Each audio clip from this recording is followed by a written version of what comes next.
Hello बच्चों, आज हम कक्षा 10 का विज्ञान विषय का अध्याय 2 स्टार्ट करने वाले हैं हिंदी माध्यम के अंदर। हिंदी माध्यम के विद्यार्थियों के लिए जो हमने क्लासेस स्टार्ट की उसमें अध्याय 2 स्टार्ट करने वाले हैं केमिस्ट्री का। आपका अध्याय का नाम क्या है? अम्ल, सारक एवं लवण। आपको अगर याद हो, आपका पिछली कक्षा में अम्ल के बारे में पढ़ चुके हैं, सारक के बारे में पढ़ चुके हैं और हम ये भी पढ़ चुके हैं जब अम्ल और सारक को दोनों को मिलाया जाता है तो उदासीनीकरण की अभिक्रिया होती है, परिणाम स्वरूप लवण बनते हैं। ये हम सब पढ़ चुके हैं। अब अगर आप आपके एनसीईआरटी का चैप्टर स्टार्ट करें तो स्टार्टिंग में आपके एनसीईआरटी के चैप्टर में जो दे रखा है वो आपका पूर्व ज्ञान दे रखा है। उसमें साफ लिख रखा है कि आपने पिछली कक्षाओं में अध्ययन किया कि भोजन खट्टा क्यों होता है और कड़वा क्यों होता है। हमें पता है कि अगर अम्ल है तो वो खट्टा होगा और सार है तो वो कड़वा होगा। हमें अच्छी तरह पता है भोजन के अंदर अगर अम्ल है तो वो खट्टा होगा और अगर सार है तो कड़वा होगा। ये हम पिछली कक्षा में पढ़ चुके हैं। ठीक है। अब कई बार क्या होता है कि हम बहुत ज्यादा अत्यधिक भोजन कर लेते हैं। हमारी फैमिली में भी होता है, परिवार में होता है। कुछ व्यक्ति ऐसे होते हैं अत्यधिक खा लेते हैं। कई बार खाना बहुत अच्छा टेस्टी बनता है, खाना जब बहुत टेस्टी बनता है, स्वादिष्ट बनता है तो हम बहुत अधिक खा लेते हैं और जब हम अधिक खा लेते हैं तो क्या होता है, अम्लता हो जाती है। तब एक्चुअली हमारे जो आमाशय में अम्ल बनता है ना, वो अम्ल बहुत ज्यादा बन जाता है और अम्ल की अधिकता बनने को हिंदी में अम्लता और अंग्रेजी में एसिडिटी कहते हैं। अम्लता और एसिडिटी कहते हैं। एक्चुअली हमारे शरीर में क्या होता है बेटा, हमारे शरीर में एंजाइम वर्क करता है। हम पाचन तंत्र पढ़ेंगे, उसमें पढ़ेंगे। हमारे शरीर के अंदर अलग अलग प्रकार के एंजाइम वर्क करते हैं। उन एंजाइम को वर्क करने के लिए एक निश्चित पीएच की आवश्यकता होती है। एक निश्चित अम्ल और सार की मात्रा निश्चित होनी चाहिए। उसमें पीएच बताऊंगा क्या होता है। इतना अम्ल होना चाहिए, इतना सार उसमें होना चाहिए। जो अम्लीय माध्यम में काम करेगा वो अम्लीय माध्यम में ही काम करेगा। जो सारी माध्यम में काम करने वाला एंजाइम होता है वो सारी माध्यम में ही काम करेगा। साधारण भाषा में कहे तो भोजन में कितना अम्ल चाहिए, कितना सार चाहिए डिसाइड है। अगर थोड़ा बहुत ऊपर नीचे हो तो चलता है, उससे ज्यादा गड़बड़ होने पर जो है हमें समस्या हो जाती है। तो उस अगर अम्ल जैसे आपने भोजन बहुत ज्यादा कर दिया तो अम्ल ज्यादा बन जाएगा, तो इसे बोलेंगे अम्लता। आपको याद होगा एसिडिटी, अपनी कहते एसिडिटी हो रही है, एसिडिटी हो गई, खट्टी डकार आना, खट्टी डकार आना, पेट का दर्द करना, पेट का दर्द करना, ठीक है, खट्टी डकार आना, ये सब जलन होना, सीने में जलन होना, ये सारे लक्षण होते हैं अम्लता के। ठीक है ना बेटा, एसिडिटी होना, अम्लता होना। उससे में हम क्या करते हैं, हम बाहर से बेस अंदर लेते हैं। कौन से लेते हैं? नॉर्मली एक पीने की शीशी आती है, उसमें मिल्क ऑफ मैग्नीशिया होता है। क्या होता है बेटा? Milk of magnesia. साधारण भाषा में कहे तो वो सार होता है। क्या होता है बेटा? सार। जब अम्ल ज्यादा हो जाता है तो हम उसके ऊपर सार डालते हैं, है ना। जो मिल्क ऑफ मैग्नीशिया होता है वो सार होता है, तो अम्ल को कम करता है। ठीक है, तो ये अम्लता होता है ना बेटा। तो इसमें नॉर्मली हम किसका यूज करते हैं? देखो किताब ने क्या पूछा, नींबू। नींबू पानी पियेंगे? नहीं, नींबू तो ऑलरेडी खट्टा है और जो खट्टा होता है वो अम्ल होता है। अम्ल तो ऑलरेडी बढ़ रहा है तो नींबू पानी क्यों पियेंगे, है ना। सिरका, सिरका भी खट्टा होता है, क्यों लेंगे। Baking soda, yes, baking soda का विलेन लेंगे, क्यों, बेकिंग सोडा क्या है, सार है।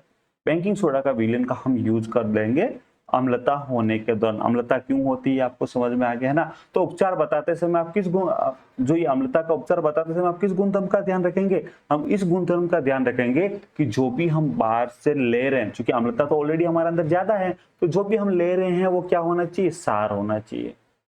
जो भी हम ले रहे हैं क्या लें, सार होना चाहिए। हम जानते हैं, देखो हम ये चीज पढ़ चुके हैं कि जो अम्ल ज्यादा हुआ तो उसमें सार मिलाएंगे तो उदासीनीकरण अभिक्रिया हो जाएगी, अम्ल के प्रभाव को खत्म कर देंगे। सार ज्यादा है तो अम्ल मिलाएंगे तो सार का प्रभाव खत्म हो जाएगा।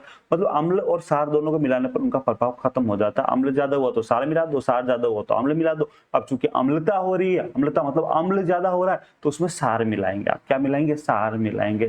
क्यों? क्योंकि सार ही उस अम्ल के प्रभाव को नष्ट करेगा। बात समझ में आ रही है क्या? ये हम पढ़ चुके हैं, है ना। अच्छा, हमें आप याद करो, हमने है ना ये भी पढ़ा था। देखो सारे अम्लों को हम टेस्ट नहीं कर सकते, सारे सार को टेस्ट नहीं कर सकते। तो कुछ अम्ल बहुत खतरनाक होते हैं, जैसे H2SO4 सल्फ्यूरिक अम्ल है, या हाइड्रोक्लोरिक अम्ल जो कंसंट्रेट होता है, सांद्र हाइड्रोक्लोरिक अम्ल है, सांद्र सल्फ्यूरिक अम्ल है, उसको टेस्ट नहीं कर सकते। क्यों? अम्ल इतना खतरनाक होता है, अगर आप हाथ में लेना जो कंसंट्रेट होता है बहुत, उसको अगर आप ऐसे हथेली में लो ना तो कुछ ही सेकंड में हथेली में छेद करके नीचे से बाहर आ जाएगा अम्ल। अगर एक व्यक्ति को उस अम्ल, तेजाब कहते हैं उसको, क्या कहते हैं, उस अम्ल में डाल दे तो उसकी बॉडी का मांस सारा गायब हो जाएगा, कंकाल रह जाएगा, वो भी डीजल हो जाएगा थोड़ी देर बाद। असल में आ रही है क्या, है ना। तो अम्ल जो है, ऐसे अम्लों को हम चख ही नहीं सकते। तो ऐसे खतरनाक अम्ल को नहीं चख सकते। तो हमने ये भी पढ़ा था कि बिना चके भी लिटमस पत्थर की सहायता से, किसकी सहायता से? लिटमस पत्थर की हेल्प से, लिटमस पत्थर की सहायता से हम ये पता लगा सकते हैं कि ये अम्ल कैसा अम्ल है या सार है। कैसे पता लगाएंगे? देखो लिटमस पत्थर जो होता है, देखो समझना, लिटमस पत्थर एक प्राकृतिक सूचक है। क्या है बेटा? एक प्राकृतिक सूचक है। लिटमस पत्थर एक प्राकृतिक सूचक है, ठीक है। अब सुनना, मेरे को बचपन में ये बहुत कंफ्यूज होता था कि लिटमस पत्थर जो है नीले को लाल करता है, लाल को नीला कब करता है, और नीला को लाल कब करता है। मैं आपको एक ट्रिक बता रहा हूँ, देखो समझना। मैंने क्या किया, एक दिन एक अनिल कपूर की फिल्म देख रहा था, ये पढ़ते पढ़ते तो मुझे अनिल कपूर के नाम से ही ये ट्रिक आ गई। अनिल कपूर के नाम से ही ये ट्रिक याद हो गई। आप अनिल कपूर के नाम से याद करें या अनिला के नाम से भी याद करें, बहुत सी लड़कियों का नाम होता है बेटा अनिला, ना बेटा अनिला के नाम से भी ये ट्रिक याद कर सकते हैं। देखो अ का मतलब होता है अम्ल, नी का मतलब होता है नीला, अम्ल नीला, आप ठीक है, ल का मतलब होता है लाल। अम्ल नीले लिटमस को लाल करता है। क्या करता है? अम्ल नीले लिटमस को लाल करता है। अनिल, अनिल का अ यानी अम्ल, नी यानी नीला, ल यानी लाल। अम्ल नीले लिटमस को लाल करता है। अब पीछे बचा कौन? सार। तो सार क्या करेगा? सार लाल लिटमस को नीला करेगा, उल्टा करेगा जस्ट, ठीक है। अम्ल का उल्टा सार है ना। तो लिटमस पत्थर, अगर लिटमस पत्थर है, नीले लिटमस पत्थर को लाल तो करता है अम्ल, और लाल को नीला करता है सार। और जब ना अम्ल है ना सार है तो इसका कलर होता है बैंगनी कलर होता है। भाषण साधारणतः इसका कलर बैंगनी कलर होता है। और जो ये लिटमस है ना बेटा, लिटमस पत्थर एक्चुअली थेलोफाइटा पादप समूह होता है। देखो आपकी बुक का लिखा हुआ है, लिटमस विलेन सामान्य बैंगनी रंजक यानी बैंगनी कलर का होता है। एक थेलोफाइटा, थेलोफाइटा का मतलब क्या होता है समझना, ऐसे पादप जिसमें जड़, तना व पत्ती की स्पष्ट सत्य जड़ तना पत्ती ना हो उसे बोलते हैं थेलोफाइटा।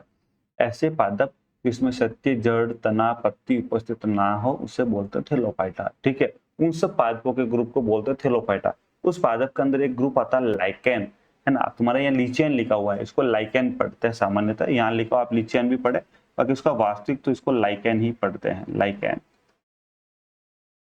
सही, वास्तविक शुद्ध तो लाइकेन है, जो कि तुम्हारी बुक में लीचियन लिखा हुआ, आप लीचियन पढ़ सकते हैं। तो थेलोफाइटा समूह के लाइकेन पौधे से निकलता है। कहां से निकलता है? थेलोफाइटा पादप के समूह जो है, थेलोफाइटा पादप समूह है, उसके लाइकेन से। देखो ये पाउडर दिख रहा है आपको, ये पाउडर जो है ये लाइकेन, ये पाउडर है, ये वाला पाउडर है ना बेटा, ये पाउडर किसका है? ये उसी थेलोफाइटा पादप के लाइकेन समूह का है। इसे डिजोल्व करके एक फिल्टर पत्थर को उसमें डुबो के भिगो दिया जाता है। इस लाइकेन से निकलने वाले पाउडर, जो ये पाउडर है, इसे प्योर वाटर के अंदर डिजोल्व करके उसके अंदर एक फिल्टर पत्थर डुबो के उसे भिगो दिया जाता है, ठीक है। ये बन गया आपका लिटमस पत्थर, ये बन गया आपका लिटमस पत्थर, ठीक है। और जब ये ना लिटमस पत्थर चूंकि ना अम्लीय है ना सारी है, तो इसका रंग कैसा होगा? जब लिटमस पत्थर ना अम्लीय है ना सारी है, तब इसका रंग कैसा होगा? बैंगनी रंग होगा। अच्छा एक चीज और सुनना बेटा, एक चीज और सुनना, है ना। बहुत सारे प्राकृतिक पदार्थ की बात करते हैं, जैसे लाल पत्ता गोभी की बात करें या हल्दी। हल्दी आपने देखा होगा, साबुन से जब हल्दी सब्जी से भरे हुए कपड़ों को जब साबुन से धोते हैं तो कैसा लाल लाल कलर आता है ना। तो हल्दी है, या ये है, या देखो हाइड्रेंजिया, पिटूनिया या जेरानियम, इन तीनों के फूलों की जो रंगीन पंखुड़ियां होती हैं, ये भी अम्ल सारक की उपस्थिति की सूचना अपना रंग बदल के देती है। क्या करती है? अपना रंग बदल के सूचना देती है। तो अब देखो, जो हमें सूचना दे रहे हैं उसको हम क्या कहेंगे? सूचक। क्या कहेंगे? सूचक। किसकी सूचना दे रहे हैं? अम्ल और सार की, तो अम्लीय सारक सूचक कह देंगे। क्या कहते हैं? अम्लीय सारक सूचक, अम्लीय सारक सूचक, जो कि अम्ल और सार ही हैं, दो की सूचना दे रहे हैं, तो हम दोनों शब्दों को छोड़कर हम खाली सूचक भी बोल सकते हैं। क्या बोल सकते हैं? सूचक। कुछ रंग बदल के सूचना देते हैं, कुछ गंध बदल के सूचना देते हैं, हम आगे पढ़ेंगे, उन्हें गंधीय सूचक कहते हैं, जो गंध बदल के सूचना देते हैं, ठीक है। तो वे पदार्थ जो अम्ल या सार की हमें सूचना देते हैं, उन्हें अम्ल सारक सूचक कहते हैं। क्या कहते हैं? अम्ल सारक सूचक कहते हैं, या खाली सूचक कहते हैं। बात समझ में आ रही क्या? जब हल्दी भी एक सूचक है, आपने ध्यान से अभी अपने जस्ट बात की तो कपड़े पे लग जाता है अगर हल्दी, और जब हम साबुन से धोते हैं तो पीले रंग का दिखाई देता है। अच्छा सुनो, अम्ल एवं क्षारक की जांच के लिए आप प्राकृतिक सूचक के अलावा संश्लेषित सूचक का भी प्रयोग कर सकते हैं। प्राकृतिक सूचक वे सूचक हैं जो हमें प्रकृति से प्राप्त होते हैं। प्राकृतिक सूचक वे सूचक जो हमें प्रकृति से प्राप्त होते हैं प्राकृतिक सूचक कहलाते हैं, और संश्लेषित सूचक वे सूचक होते हैं जो हम कृत्रिम रूप से बनाते हैं। जो हम बनाते हैं वो संश्लेषित, वो प्रकृति में नहीं बने, हमने बनाए, है ना। जैसे मेथिल ऑरेंज है, फिनोप्थेलिन है, इसको हमने बनाया, ये हुआ हमारे कृत्रिम सूचक। याद रखना दोनों नाम आप, है ना। मेथिल ऑरेंज है, फिनोप्थेलिन है, ये कृत्रिम सूचक है। इसका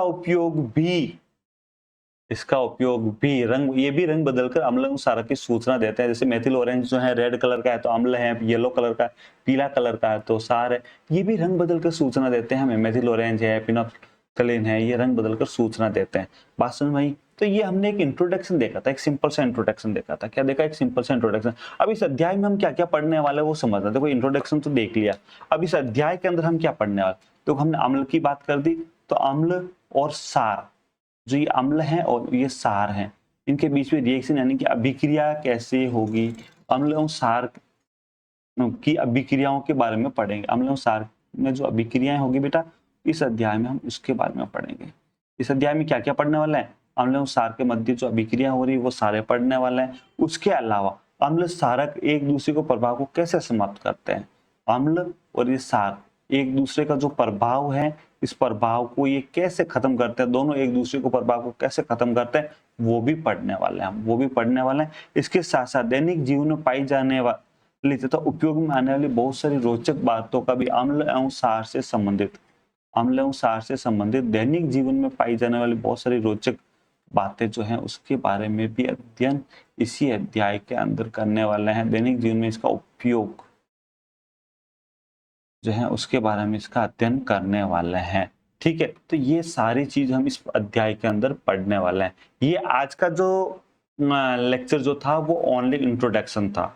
ठीक है, अगला जो लेक्चर होगा उस लेक्चर से या अगले वीडियो में या अगले लेक्चर से हम जो है इसी अध्याय को कंटिन्यू करेंगे आगे। ये आपकी एनसीईआरटी की लाइन टू लाइन मैंने समझाई है।